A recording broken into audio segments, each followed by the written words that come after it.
नहमदुहु व नुसल्ली व नुसल्लिमु अला रसूलिल करीम अम्मा बाद फ़अऊज़ु बिल्लाहि मिनश शैतानिर रजीम बिस्मिल्लाहिर रहमानिर रहीम या अय्युहन नासु इत्तक़ू रब्बकुमुल्लज़ी ख़लक़कुम मिन नफ़्सिन वाहिदतिन व ख़लक़ा मिनहा ज़ौजहा व बस्सा मिनहुमा रिजालन कसीरन व निसा वत्तक़ुल्लाहल्लज़ी तसाअलून बिही वल अर्हाम इन्नल्लाहा काना अलैकुम रक़ीबा सदक़ल्लाहुल अज़ीम व बल्लगना रसूलुहुन नबियुल अमीनुल मकीनुल करीम व नहनु अला ज़ालिका लमिनश शाहिदीन वश्शाकिरीन वल्हम्दुलिल्लाहि रब्बिल आलमीन।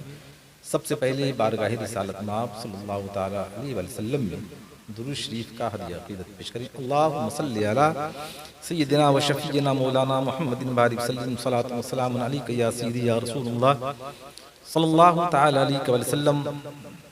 आज मेरी मुख्तसर सी तकरीर का उन्वान है आज़ाद आक़िला बालिग़ा लड़कियां खुद शादी कर सकती हैं कि नहीं, यही मौजू है। इंशाअल्लाह इससे गुफ्तगू होगी। अगर बच्ची सिन्ने बुलूग को पहुंच गई, अक्लमंद भी है, बाशऊर है, जाहिर अक्लमंद होगी तो उसके अंदर शूर होगा ही, तो अगर अपनी मर्जी से वो शादी करती हैं वली की इजाजत के बगैर तो उनका निकाह होगा कि नहीं। इमाम आज़म अबू हनीफा रहमतुल्लाह अलैह और इमाम अबू यूसुफ रहमतुल्लाह अलैह का मसलक है, इन दोनों को शेखैन कहा जाता है। शेखैन के नज़दीक यानी इन दोनों के नज़दीक निकाह मुनक़िद हो जाएगा। इमाम अबू यूसुफ रहमतुल्लाह अलैह का दूसरा कौल है, वो फरमाते हैं कि निकाह तो हो जाएगा लेकिन उनके वली पर इसका दारो मदार रहेगा। वली की अगर इजाजत हो गई तो निकाह हो के जाएगा, वरना नहीं।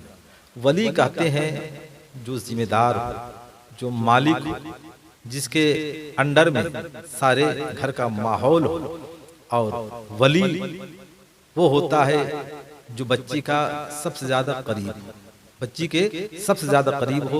और बच्ची का जो कुर्ब होता है बाप से होता है, बाप के बाद दादा है वगैरह। इस मौजू पर इंशाअल्लाह गुफ्तगू होगी कि वली कौन कौन है, वली के मकाम क्या है। आज मेरी तकरीर यही है कि बालिग़ा अगर शादी करती है तो शादी वो निकाह मुनक़िद होगा या नहीं। इमामी मोहम्मद रहमतुल्लाह अलैह फरमाते हैं निकाह हो जाएगा लेकिन मौकूफ रहेगा वली की इजाजत पर। इमाम मालिक रहमतुल्लाह अलैह और इमाम शाफी रहमतुल्लाह अलैह फरमाते हैं निकाह मुनक़िद नहीं होगा।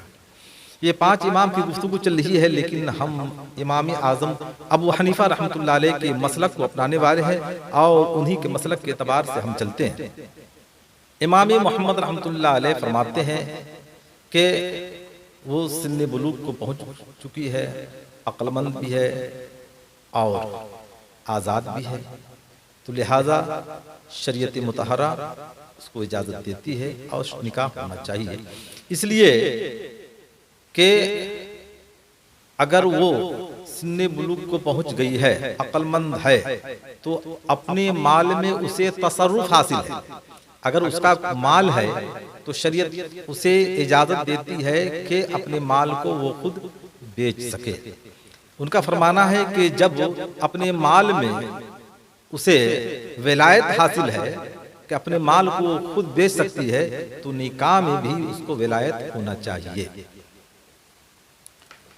और इमाम मालिक और इमाम शाफी रहमतुल्लाह अलैह फरमाते हैं कि इबारत निसा से यानी औरत की बात से निकाह जो है नहीं होगा, बल इसलिए कि निकाह से बहुत बड़े मकासिद मुराद लिए जाते हैं और औरतों के सुपुर्द करने का मतलब यह है कि उसके अंदर खलल पड़े। लिहाजा इमाम शाफी और इमाम मोहम्मद रहमतुल्लाह अलैह के नज़दीक अगर बाकरा बालिग़ा है तो अगर उसने अपनी मर्जी से निकाह कर लिया वली की इजाजत के बगैर तो निकाह नहीं होगा। जैसा कि मैंने कहा था, इमाम मोहम्मद रहमतुल्लाह अलैह ने फरमाया कि निकाह हो जाएगा लेकिन मुअल्लक़ रहेगा इजाजत वली पर, और वली की इजाजत होगी तो जो रुकावट थी रुकावट खत्म हो जाएगी। और उसकी वजह कर सिर्फ खालिस उसके हक में उसके अहल होने की वजह करना है, क्योंकि वो फरमाते हैं आक़िला है, बालिगा है, मुमय्यज़ा है, इम्तियाज़ करने वाली है। और जैसा कि मैंने कहा इससे पहले कि उसे तसर्रुफ़ हासिल है माल में, लिहाजा तसर्रुफ़ हासिल होगा निकाह में। और ज़ाहिर रवायत में जो कौल है वो ये है कि कुफू और गैर कुफू, कुफू कहते हैं बराबरी को, तो वो फरमाते हैं कि बराबरी यानी कुफू और गैर कुफू से कोई मतलब नहीं है। अगर गैर कुफू के अंदर भी निकाह कर लिया तो निकाह हो जाएगा। उसको मैं आपको यूँ समझाऊं कि कुफू का मतलब ये होता है कि अगर आप जिस बिरादरी से ताल्लुक़ रखते हैं उसी बिरादरी से लड़का भी ताल्लुक़ रखे तो ये कुफू है। हस्ब व नसब उसी एतबार से जो आपका हस्ब व नसब है। गैर कुफू का मतलब ये है कि अगर आप ऊंचे ख़ानदान से ताल्लुक़ रखते हैं और बच्ची जिससे निकाह कर रही है वो निचले तबके से ताल्लुक़ रखता है तो ये गैर कुफू हो गया। लिहाजा गैर कुफू में शरीयत इस बात की इजाज़त नहीं देती है, लेकिन यहाँ इमामों के जो अक़वाल हैं हमें वो अक़वाल पेश करना है। वो फरमाते हैं इमाम मोहम्मद रहमतुल्लाह अलैह के नज़दीक क्या है, कुफू और गैर कुफू से कोई फ़र्क नहीं है। लिहाजा अगर गैर कुफू के अंदर भी वो निकाह कर लिया तो निकाह हो गया। और इमाम मोहम्मद रहमतुल्लाह अलैह का कौल जैसा कि मैंने आपसे अर्ज किया कि आप फरमाते हैं कि निकाह हो जाएगा लेकिन मुअल्लक़ रहेगा। इमाम मोहम्मद रहमतुल्लाह अलैह बाद में शेखैन के कौल की तरफ रुजू कर गए। शेखैन जैसा कि इमाम आज़म अबू हनीफा और इमाम अबू यूसुफ रहमतुल्लाह अलैह कहते हैं, इमाम मोहम्मद रहमतुल्लाह अलैह इन दोनों की कौल की तरफ रुजू कर गए कि जो कौल इमाम आज़म अबू हनीफा रहमतुल्लाह अलैह का है वही कौल मेरा है। लिहाजा इस कौल में शेखैन और इमाम मोहम्मद रहमतुल्लाह अलैह एक साथ हैं। लिहाजा कहने का मकसद ये है कि हम हनफी हैं। इमाम आज़म अबू हनीफा रहमतुल्लाह अलैह के नज़दीक मसलक ये है कि लड़की आज़ाद है और सिन्ने बुलूग को पहुँच गई और अक्लमंद है और उसने अपनी मर्जी से कहीं निकाह कर लिया तो निकाह हो जाएगा। लेकिन बेहतर यही है कि वली अगर शादी करता है तो वली अपनी बिरादरी को, अपने हस्ब व नसब को और अपने वक़ार को मलूज़ खातिर रखते हुए अपनी बच्ची की शादी करेगा। इसलिए कि वो सोचता है जैसा मेरा मकाम है, जैसी मेरी इज्जत है, जैसा मेरा वक़ार है, उसी वक़ार के साथ मेरी बच्ची उस घर में जाए जो मेरे वक़ार की तरह उनका वक़ार रखे, जो मेरे वक़ार की तरह वो बावकार हो। लिहाजा अगर ऐसा किया जाएगा तो यकीनन तरफ़ैन में यानी दोनों तरफ बराबरी होगी और किसी तरह का कोई झुकाव नहीं होगा, न बेइज्जती होगी। लिहाजा हमें चाहिए कि हालात हाज़िरा को मद्देनज़र रखते हुए जो उलमा और फ़ुक़हा के अक़वाल हैं उस पर अमल किया जाए। और यहाँ जो हमारी जमात का माहौल है और हमारे नौजवानों का जो तकाज़ा रहा है उस तकाज़ा को हम अगर निगाहों में रखेंगे तो ऐसा ना हो कि हालात पेचीदा हो जाएं और हालात की पेचीदगी हमें गलत रास्ते पर माइल कर दे और गलत रास्ते पर चलने के लिए हम मजबूर हो जाएं। लिहाजा ये हमारी और आपकी जिम्मेदारी बनती है कि हम इन बातों पर तवज्जो दें और अपनी नस्लों को दीन की तालीम से आशना कराएं। इसलिए कि ये सब बुराइयां कब पैदा होती हैं, अदम तवज्जो ही कब होती है, अदम इल्म की बुनियाद पर।